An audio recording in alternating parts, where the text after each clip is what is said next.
കുറച്ച് ദിവസങ്ങളായി ശബരിമലയിലെ തിരക്കാണ് പ്രധാന വാർത്തകളിൽ ഒന്ന്. തിരക്ക് നിയന്ത്രിക്കാൻ നടപടികൾ തുടങ്ങിക്കഴിഞ്ഞു. നമ്മളിപ്പോൾ ഉള്ളത് പമ്പയിലാണ്. പമ്പയിൽ നിന്ന് തീർത്ഥാടകർക്കൊപ്പം സന്നിധാനത്തേക്ക് യാത്ര ചെയ്ത് തിരക്കും അതിന്റെ നിയന്ത്രണങ്ങളും ഒക്കെ എത്രത്തോളമാണെന്ന് നമ്മൾ ഇന്ന് അറിയാൻ പോവുകയാണ്.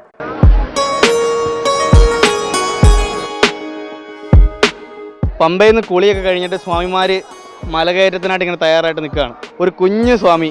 സ്വാമി എവിടുന്നാണ്? എന്താ പേര്? എന്താണ്? ആദിശേഷോ? എന്റെ പേരും ആദിന്നാ. കന്നിസ്വാമിയാണോ? ആദ്യമായിട്ടാണോ? ആണോ? അപ്പൊ ഒരു കന്നിസ്വാമി ഉണ്ട് കേട്ടോ. നമുക്കപ്പോ എവിടുന്നാണ് ചേട്ടാ? എറണാകുളം. പേരെന്താണ്? ജോണി. എത്ര വയസ്സുണ്ട്? 5 വയസ്സ്. അപ്പൊ നമുക്ക് ഇന്നൊരു കന്നിസ്വാമിയെ കിട്ടിയിട്ടുണ്ട്, ആദിശേഷ്. അപ്പൊ ആദിശേഷും ആദിത്യനും കൂടി നമ്മുടെ സന്നിധാനത്തേക്കുള്ള യാത്ര ആരംഭിക്കുകയാണ്. 5:34 നമ്മൾ പമ്പയിൽ നിന്ന് കുളിയൊക്കെ കഴിഞ്ഞ് കയറിയിരിക്കുകയാണ്. ഇനി നാളികേരൊക്കെ ഉടച്ച്. ആദിശേഷി റെഡിയല്ലേ മല കയറാൻ? റെഡി.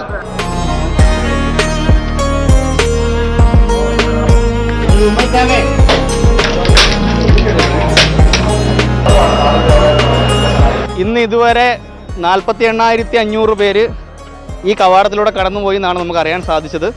ഇന്നും അത്യാവശ്യം തിരക്കുണ്ട്. അപ്പോൾ നമ്മൾ വരുന്ന സമയത്തും തിരക്കുണ്ടായിരുന്നു. പക്ഷേ ബുദ്ധിമുട്ടൊന്നുമില്ല. നമ്മൾ പമ്പയിലെ ഗണപതി അമ്പലത്തിൽ നിന്നാണ് ഇപ്പോൾ ഇങ്ങോട്ട് വരുന്നത്. നമ്മൾ പ്രധാന പ്രവേശന കവാടത്തിലേക്ക് ഇപ്പോൾ നീങ്ങുകയാണ് നമ്മുടെ കുഞ്ഞുസ്വാമിയോടൊപ്പം.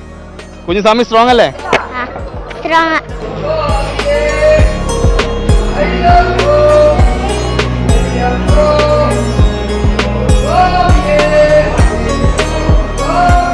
നോക്കി നോക്കി ആദ്യം ഇങ്ങനെ ഓടിപ്പോവാണ്. കഠിനമായ നീലിമല കയറ്റമാണ് നമ്മളിപ്പോൾ. ആദ്യം സൂക്ഷിച്ച് സുഗമമായിട്ട് നമുക്ക് മല കയറി പോവാം. അത്രയ്ക്ക് തിരക്കൊക്കെ ഉള്ളൂ.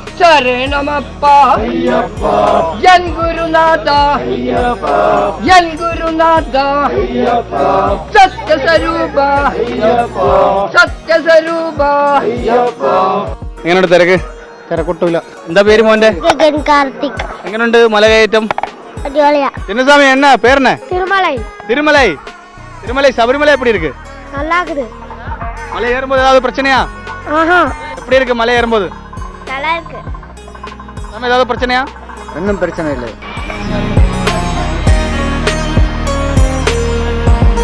കൃത്യമായ ഇടവേളകളിൽ ഇതുപോലെ ഔഷധ കുടിവെള്ള വിതരണമുണ്ട്. സ്വാമിമാർ മല കയറുമ്പോൾ വെള്ളം കുടിച്ച് സാവധാനം ഇരുന്ന് വേണം മല കയറാൻ.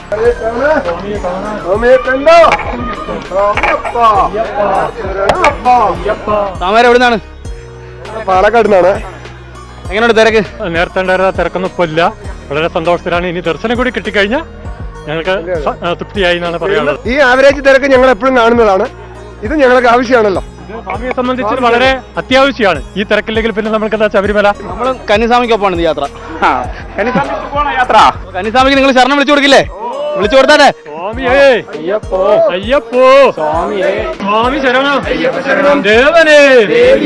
എങ്ങനെയുണ്ട് തിരക്കൊക്കെ? തിരക്ക് ഇന്നപ്പോ സാധാരണ, അങ്ങനത്തെ ഒന്നുമില്ല. നിയന്ത്രിക്കുന്നൊക്കെ എല്ലാം ഉണ്ട്, ഒന്നും മോശമില്ല, എല്ലാം നല്ലതാണ്.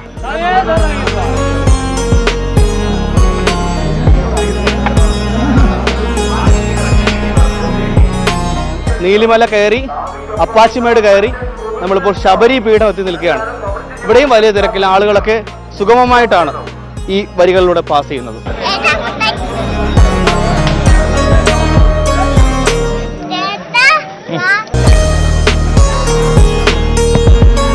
ഇവിടെ വിശ്രമ കേന്ദ്രമുണ്ട്. തിരക്കാണെങ്കിൽ അല്ലെങ്കിൽ കുറച്ച് കഴിഞ്ഞ് പോയാൽ മതിയെങ്കിൽ ഇവിടെ എല്ലാവർക്കും വിശ്രമിക്കാവുന്നതാണ്. ശബരി പീഠത്തിന് ശേഷമുള്ള ഈ വിശ്രമ കേന്ദ്രത്തിൽ ഒരുപാട് പേർക്ക് വിശ്രമിക്കാം. അങ്ങ് അറ്റം വരെയുള്ള ഈ ഷെഡടിച്ച് ഫാനുണ്ട്, സൗകര്യങ്ങളെല്ലാം ഉണ്ട്.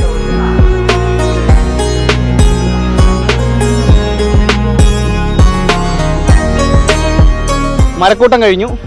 ഇവിടെയും ഭക്തർ സുഗമമായിട്ടാണ് അങ്ങോട്ടും ഇങ്ങോട്ടും ഒക്കെ നടക്കുന്നത്.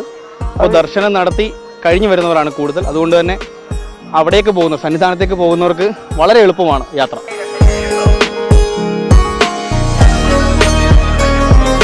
അപ്പോൾ കന്നിസ്വാമി വലിയ നടപ്പന്തലിലേക്ക് പ്രവേശിക്കുകയാണ്. വലിയ നടപ്പന്തൽ കഴിഞ്ഞാൽ 18-ാം പടി ചവിട്ടി അങ്ങനെ നമ്മുടെ കന്നിസ്വാമിയായ ആദി ദർശനം നടത്താൻ പോവുകയാണ് ആദ്യമായിട്ട്.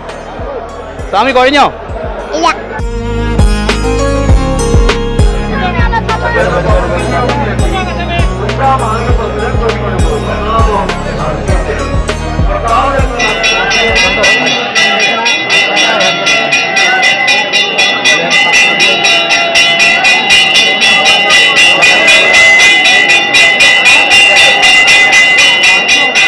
കോടതി കുടഞ്ഞിട്ടോ കണ്ടറിഞ്ഞിട്ടോ എന്തായാലും കാര്യമായ മാറ്റം വന്നിട്ടുണ്ട്.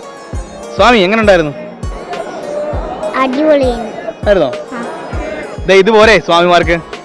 സന്നിധാനത്ത് നിന്ന് ക്യാമറമാൻ അരുൺ മുരളീധരനൊപ്പം ആദിത്യൻ ഓമനക്കുട്ടൻ, ആദിശേഷ് ജോണി, മാതൃഭൂമി ന്യൂസ്.